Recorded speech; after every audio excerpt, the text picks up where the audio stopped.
All right, next up we've got Brandid presenting our Nkush Segul and Nicola Benson.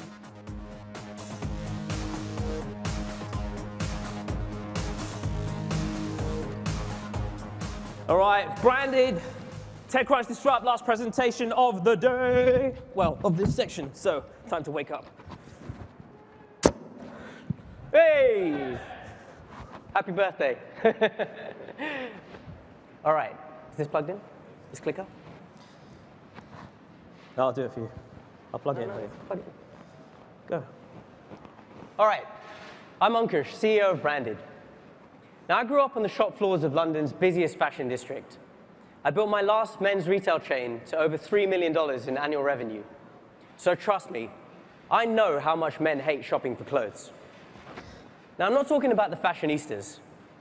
I'm talking about the majority of men. Like this guy, average Joe. See, when it comes to shopping, Joe just goes to the mall because he knows that everything's there and eventually he'll find stuff that he can buy. But when it comes to shopping online, he has no idea where to even start.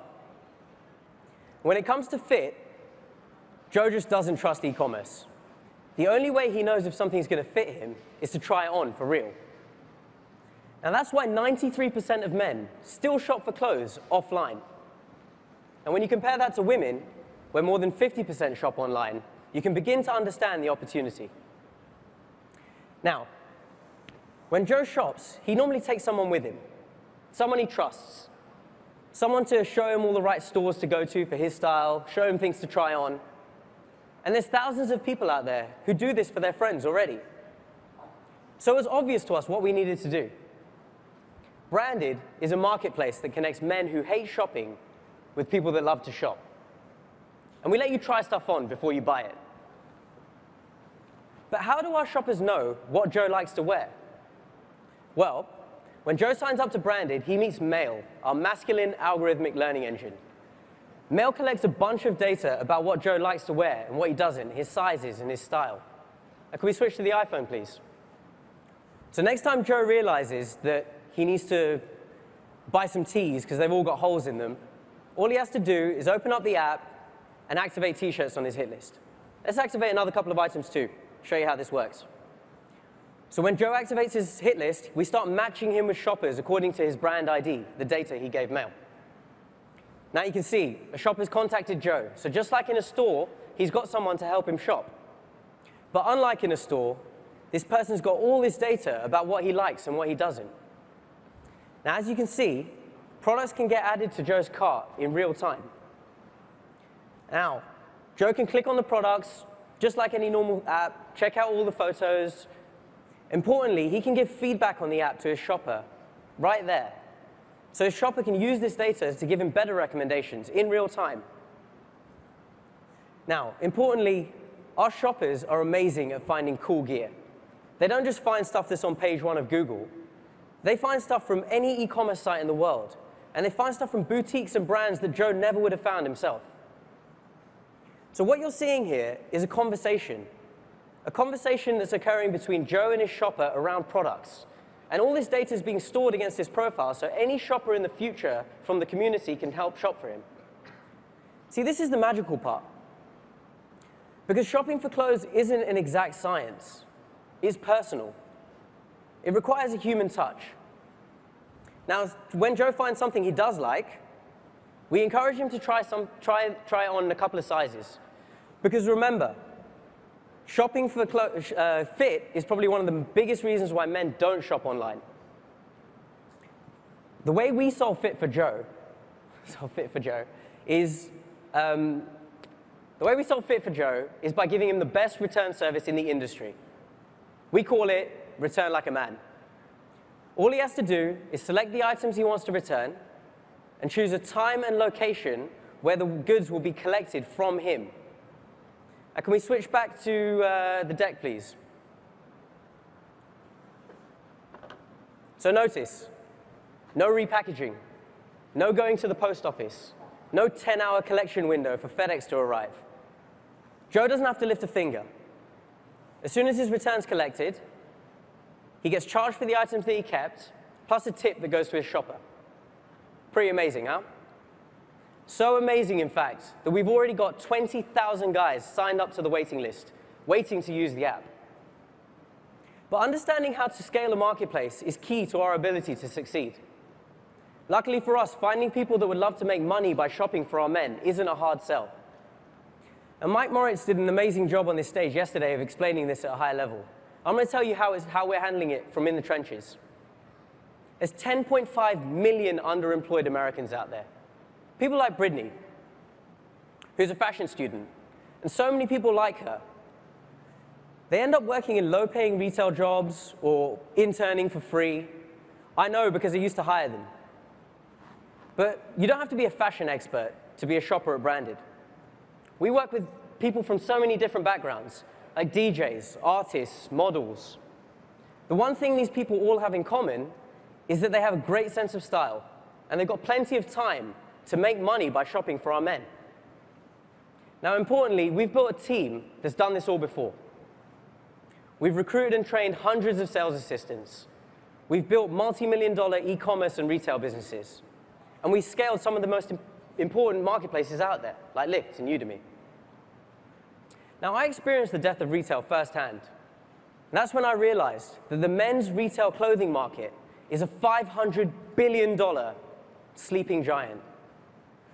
Because we're not all fashionistas. We don't read or even care about fashion blogs. We built Brandid for the average Joe. So if that sounds like you, go to getbrandid.com. Use the Don't You Know Who I Am code, DisruptSF, to shop like a man and get someone else to do it. Thank you very much.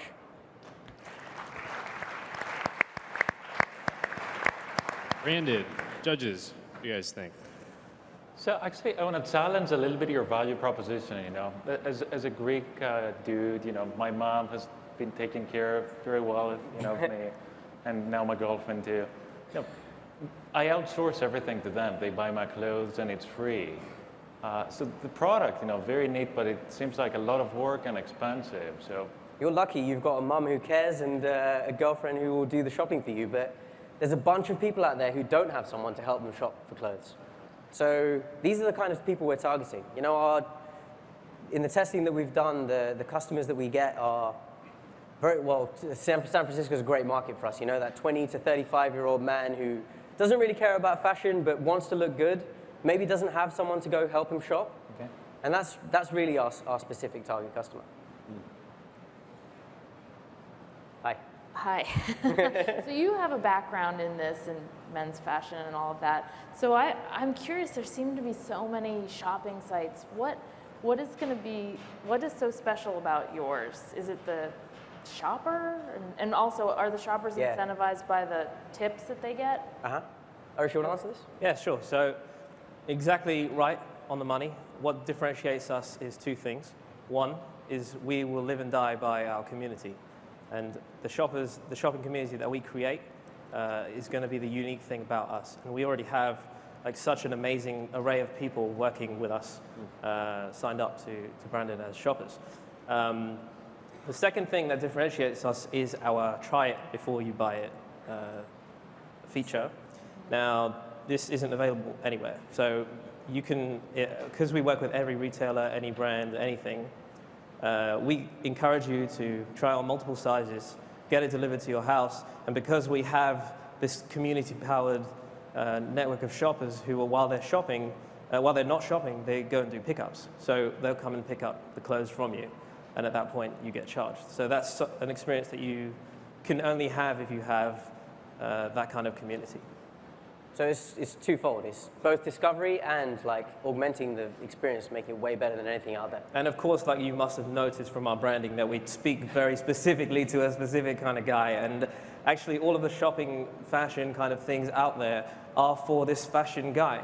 And that's not our guy. Our guy doesn't read fashion blogs, you know? We're for the regular guy. And so that's like, we're very, very highly focused on that. And it's a shame that sometimes we get grouped into this like fashion tech kind of thing. That's not really what we are. We're anti-fashion, you know? Are you going to use it, Ilya? You should, because we use your product. Those jackets don't really look like my style. But I'm glad you guys are using Parse. That sounds awesome. Yeah. How do you guys scale like the labor? Like, where do you start? The shoppers? No, I'm actually more curious about like the pickup, right? Like, how do you make it so that? So they're one and the same, actually. Yeah. So our shoppers are also the people that, when they're not shopping for people, they go and do collections. Very similar to like your Instacarts and your Postmates.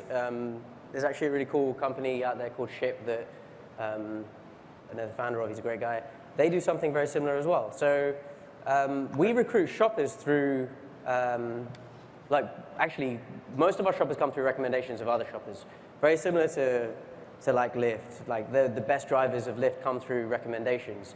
Actually, a lot of our shoppers are actually Lyft drivers. Are you? They understand the model. Interesting. How do they feel about that?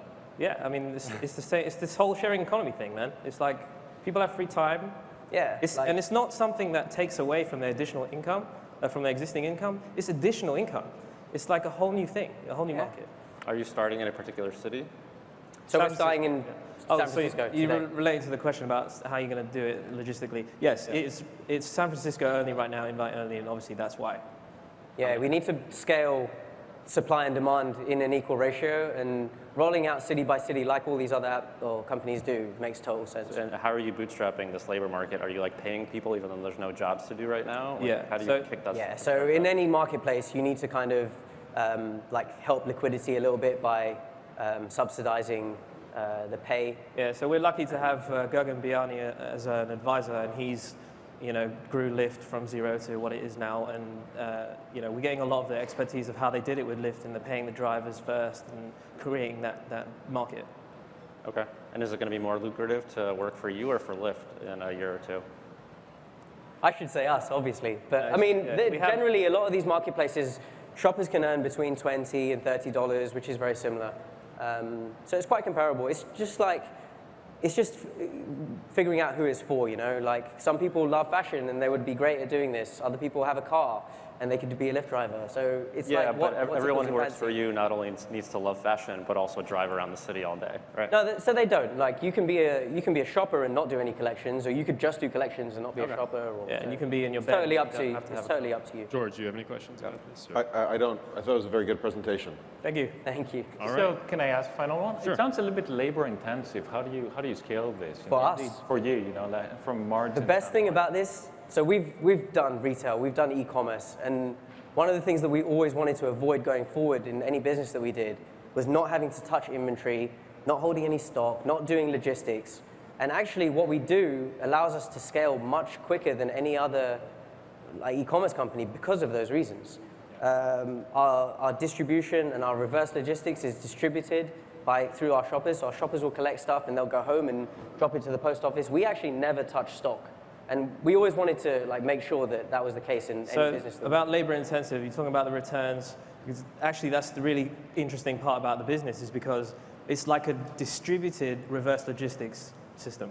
Because you understand what I mean. So the shoppers go and they'll do the collections throughout the day, and then they'll go home in their living room and sort all the stuff out, pack it up, send it off to the post office in one shot. And it's like a logistics center, but it's distributed. We're out of time, but great job, you guys.